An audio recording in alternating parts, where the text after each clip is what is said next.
Let's talk about the episode. Let's talk about the episode. So, love game's over. Steve basically gave Kayla the choice. She ran with it. And now all of a sudden, she got some complaints. She got some situations that she wasn't happy with, what she was okay with as long as she was married to Steve. Now that she not married to Steve no more, she got a whole lot of complaints that need to be filed and sealed and sent to the, management. Now she got 1,000,001 complaints. It's funny how you got complaints now, Kayla, but while you was married to Steve, you had none. You was happy. You was content with your life. You you was content with your life. You ain't have no issues, no concerns. You was enjoying it. Now all of a sudden, you got problems. Steve, you did, I want to say you did yourself a disservice, but I kind of understand why you did what you did and why you did that and told her to go to Justin and leave me alone. Because, like I said, I don't know how they get over that. Like I said, I'm sorry. If you try to kill me with gas, you tortured me, tried to blow me up, pushed me off a balcony, tried to smother me. Anything you did while you was out of your when you was out your mind, don't come in your mind telling me you sorry. Cause I don't know if I'm gonna be able to forgive you like that. Steve felt that same exact way. Like, how can I ever look at this woman and say that I love her, knowing that I could have killed her, knowing that I held this woman hostage, knowing that that gas could have took her out? Cause like John said, that's some dangerous gas right there, and y'all was lucky to wake up from it. So I kind of understand why Steve said, "Go ahead with Justin. I can't do you no good knowing that I treated you like you know what while I was him playing the Steven on. I could have killed you with the gas. Lucky for me, you still alive." And the other stuff he did, so I can kind of understand why he handled her on over to Justin. But Steve, on the second hand of that, on the flip side of that, if I was you, I would have fought a little harder. Is she willing to forgive me? Who am I to stand in her way? If she loved me and that only make her love me stronger, who am I to tell her no? If she want me after all I done did to her, I'm I'm a taker. I mean, she basically told you that didn't change, interfere, or made her make a decision about you. Cause the way it was looking, she was gonna choose you anyways. But since you made the choice for her, now she feels some type of way. Now she mad. Now she upset. Now she want to tell you the stuff that she want to tell you now, but didn't have the balls to tell you when she was married to you. So, Justin, you second place, buddy. Regardless, think about it. Even though you did play kind of dirty, telling Steve that information that Kayla and everybody else heard from him, and you told them, I can understand why you did it. But anyways, though, Justin, you second place, buddy. I know that's not hitting you right now that you got her. But you got her by default, buddy. Like, if Steve wouldn't have said what he said, she was leaning towards Steve's direction. But since you made the since Steve made the choice for her, she went in your direction. She don't have a choice. The love game's up. Her choice is up. She basically can't decide what she gonna do. She basically stuck between take Justin or find somebody else, or waste the time finding somebody else other than Justin. Steve don't want me. He basically told me to go ahead with Justin. He's a great guy. He a good guy. So, Justin, you're the default. But that's not a bad thing. It's not a bad thing. Really, it's not. Even though you was her second choice, Apparently, you her first choice now. She really didn't have no choice. You eliminated this on the competition by telling Steve what he needed to hear to make him make the decision for her. So, I mean, you won. You won. I don't know how much winning you gonna be doing, but by default, you won. You want that thing. It's your prize. Take it, enjoy it, love on it, do what you gonna do with it. She made the choice. You running with it, and you look happy. So it's obvious you wanted that anyway. She had to make it well. She really didn't have no other decision besides you. So if y'all happy, I'm happy for y'all. Gabby, I normally don't see it for you. You reckon I'm a nerd to kind of egg or whatever. However, I will give you the funny award for this episode, cause really, even though Chad, made you mad for taking control of the company back and basically canceling your fall shipping line, that was hilarious for the time you came in there, checking him, checking Abigail, checking Tony. Like, that whole scene was hilarious. I mean, I normally don't see it for you, Gabby, but you had me dying. I mean, you had a comeback for all of them. You basically was doing most of the talking. They were just sitting up there. They had like little snide comments.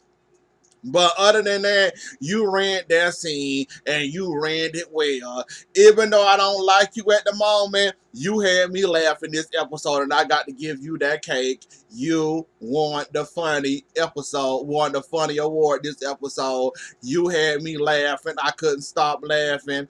From the beginning of that to the commercial break. From that to the commercial break, and then from the commercial break where you ended, hilarious. If we can keep that Gabby, I would like her. Unfortunately for us, we're not going to keep this Gabby. Now that you know that Chad doing what he doing and then stopped your foul line, even though you do deserve that. You deserve it. You know you deserve it. But that scene, I got to give it to you. You had me down laughing. I'm sorry to say goodbye to Tony and Anna, cause I like seeing them around, but they going back to their life. They don't want to be in Salem anyway, so they going back to their little cushy little life, so they gone. So that leave Abigail and Chad all alone to fight, the fight Gabby at the moment. So basically they doing what they got to do, and Chad, and much as I don't agree with what Abigail say, I actually agree with her. Your best bet at this moment is to keep, Gabby close, give her a little bit of power, just dangle that little power in front of her face, but keep her close, but show that you friendly, but you're not really friendly. Abigail has a point there. Cause Gabby come up with the most craziest stunts and the most craziest tactics. So, do you really want to deal with Gabby all by yourself? So, yeah, Abigail did have a point there telling you that you might want to keep that enemy close, cause you never know how she gonna act. When she don't get what she want, she lashes out and don't care what she do. So keep that in mind, Chad. Just keep that in mind. Marlena, you must be royalty in Salem or something.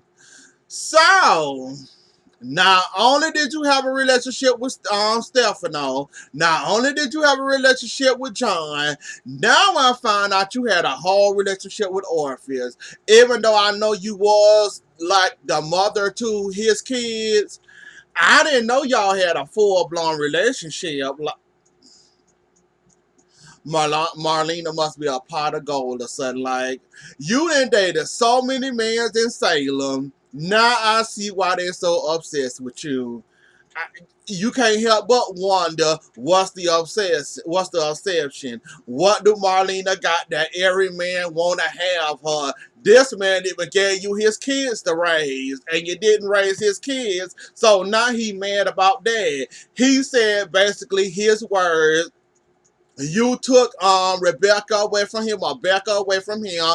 He took John away from you. Then you took his kids away from him when you were supposed to raise his kids, but you didn't raise his kids. So, well, Marlena, one of them turned out right, the other one turned out to be a murderer. So you did some type of influence on one, the other one Christian. We don't know what you did to that one. Or you must have put enough influence in him, because one turned out good and the other one just a devil egg. So you did something right.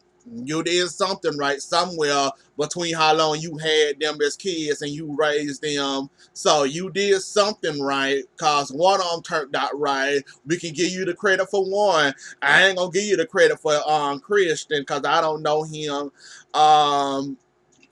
So how far did this relationship with Orpheus and Marlena go? I need y'all to help me out with that, because I don't know nothing about it.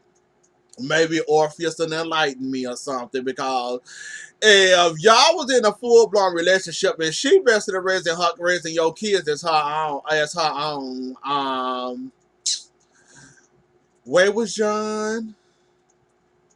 Was John even in the picture? Was John supposed to be that superhero like he pretended to be still to this day, but managed to get bust upside the head or knocked out somewhere, and they end up doing whatever they want to Marlena anyways? So, like I said, John, hang up that cape. Hang it up.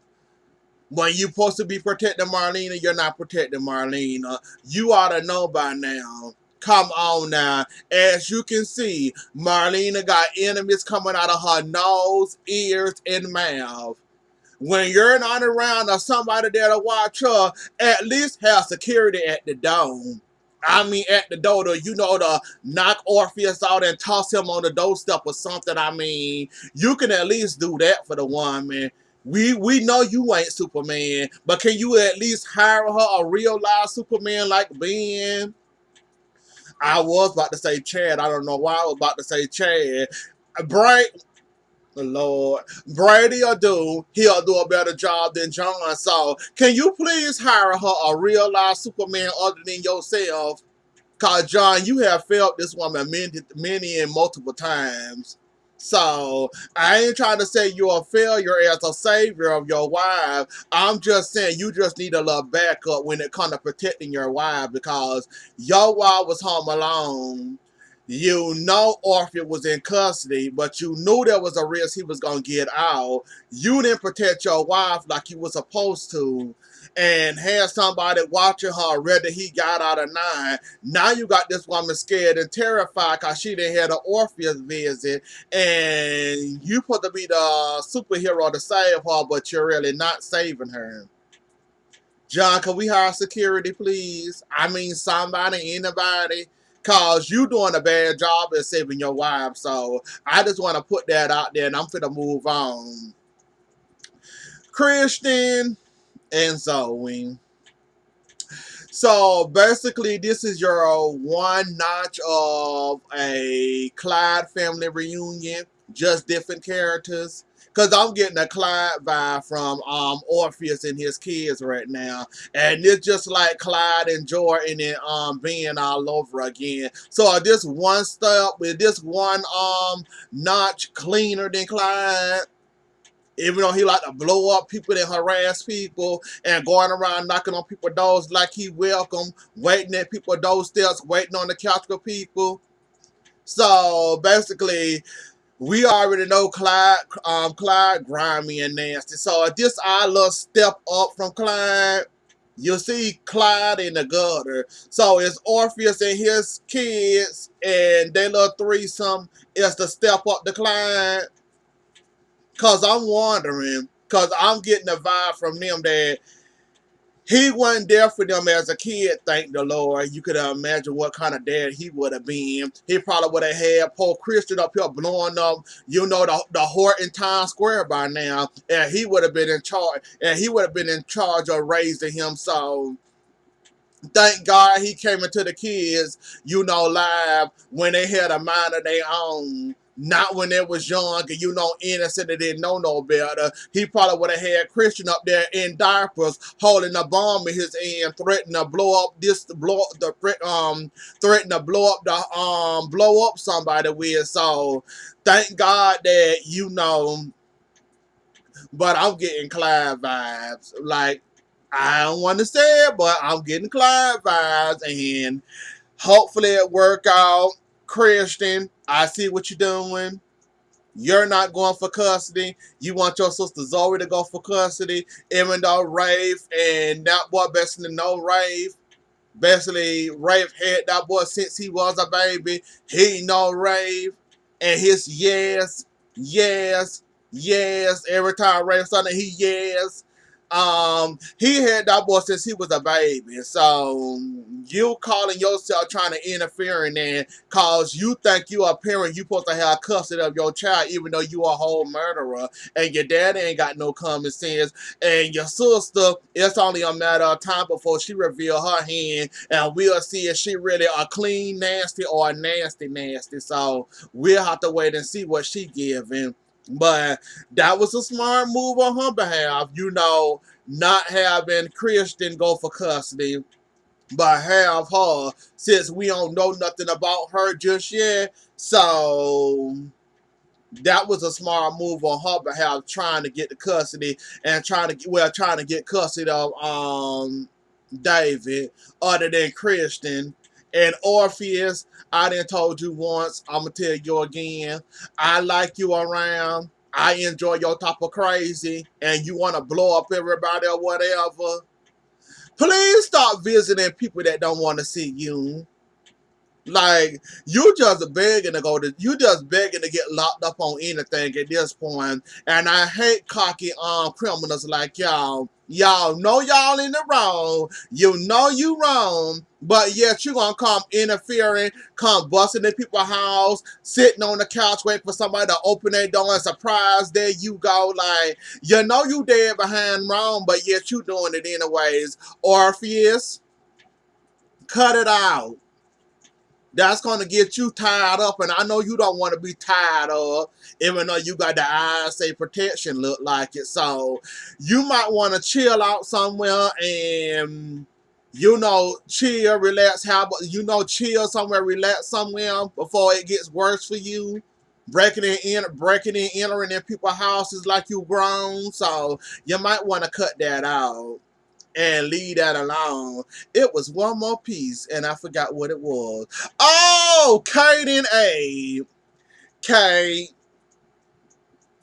Kate, this only the beginning for you. When it comes to people not giving you job offers, even though Abe in the bind right now, even though the voters not agreeing with him right now, you coming in trying to sneak in, I can help you. I can rally the people. I'm a good PR person. I can help you get those votes back. I can help you be my...